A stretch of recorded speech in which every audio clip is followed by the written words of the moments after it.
दोस्तों आज हम बता रहे हैं कि बिहार के फर्स्ट चरण में जो चुनाव हुआ था, जिस लोकसभा पे चुनाव हुए थे, पहले उनके मैं नाम बता देता हूँ। जमुई, औरंगाबाद, गया, नवादा, ये 4 अहम लोकसभा क्षेत्र में चुनाव हुआ था फर्स्ट चरण में। इसमें मैं बता रहा हूँ कि पिछले बार यहाँ पे बीजेपी का दबदबा रहा था, एनडीए का दबदबा रहा था, लेकिन इस बार ऐसा नहीं दिख रहा है। सबसे पहले हम बात करते हैं औरंगाबाद में बीजेपी से लड़ रहे हैं सुशील कुमार सिंह, वहीं हम वहां से उम्मीदवार दिए हैं, महागठबंधन में से हम दे रहे हैं उपेंद्र प्रसाद। यहाँ पे मैं बात कर रहा हूँ, यहाँ पे फिर से एनडीए जीती हुई नजर आ रही है। ये इसीलिए क्योंकि उपेंद्र प्रसाद जो हैं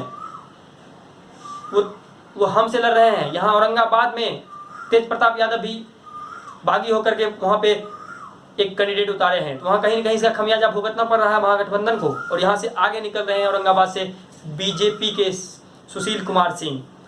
दूसरी बात करते हैं हम गया क्षेत्र में जदयू वर्सेस हम के जीतन राम मांझी। हम के चेयरमैन, हम के जो हेड हैं वो जीतन राम मांझी यहाँ से लड़ रहे हैं। इस बार जीतन राम मांझी को जीतना यहाँ आसान नहीं दिख रहा है।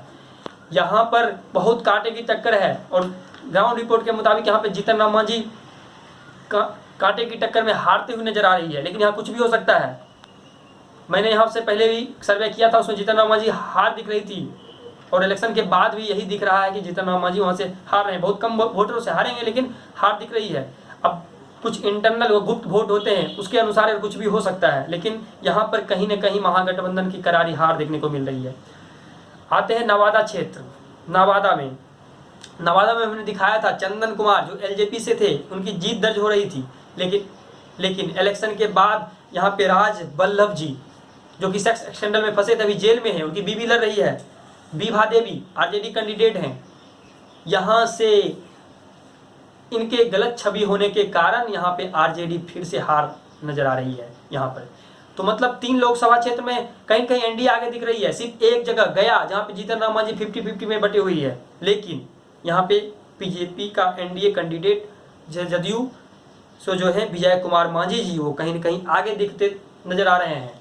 लेकिन सबसे बड़ा सर्वे यहाँ आ रहा है जमुई से चिराग पासवान हार रहे हैं।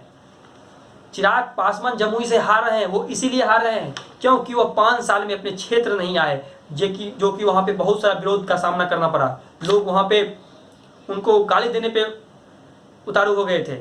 हम पहले सर्वे दिखाए थे जिसमें जमुई में चिराग पासवान जीतते हुए नजर आ रहे थे, लेकिन ऐसा कुछ नहीं हुआ, पासा पलटते चले गए। भूदेव चौधरी जो कद्दावर नेता है आरएलएसपी का, वो जीतते हुए नजर आ रहे हैं। चिराग पासवान यहाँ पे हारते हुए नजर आ रहे हैं एलजेपी से, और एनडी कैंडिडेट होने के बावजूद, जो कि पिछले बार जीत दर्ज किए थे जबकि जदयू इनके खिलाफ लड़ रही थी। इस बार जदयू साथ होने के बाद भी चिराग पासवान यहाँ से हारती हुई नजर आ रही है। यहाँ से भूदेव चौधरी जो बहुत वोट से जीतते हुए नजर आ रही है। कहीं न कहीं ये इसीलिए क्योंकि चिराग पासवान का क्षेत्र में ना आना, चिराग पासवान का क्षेत्र के लिए कुछ काम ना करना, तो यहाँ से चिराग पासवान का बहुत बड़ी हार हो रही है।